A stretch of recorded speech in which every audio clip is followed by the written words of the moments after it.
About 13 years ago, Stan and I talked about, hey, we have this great story, should we write it? We came up with the first draft of the script in 2017. From the very beginning, we wanted to do this film here in Pennsylvania, in Lancaster if possible, but everything had to line up. And things weren't always lining up, and there was even talk of we might even shoot this in New Zealand. I think what we get most from Brave the Dark is that it feels authentic.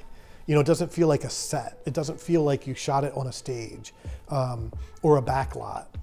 And we didn't. We shot a majority of this film for real at scenes that actually exist. There's an entrepreneurial spirit in Lancaster and in Central PA that says, you can do anything. Because of the decentralization of Hollywood and how things are sprawling outside of New York and LA, it's making it possible for places like Pennsylvania and Central PA to have a thriving film industry. So we were able to make Brave the Dark because of the tax credit program with the state of Pennsylvania.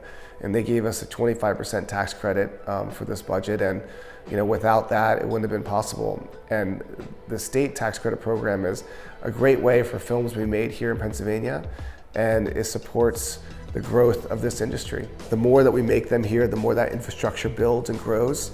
The more crew move here, the more people stay here. I always say that Stan gave his life for small town USA, for New Holland, and it was time for his story to reach the world that he deserved. If something this big can come out of that little town, that's pretty cool. And it can happen in any town across the country. We never set out to be like the box office hit or win an Oscar or any of that stuff. We just wanted to tell a really good story about somebody who did something incredible for another human being.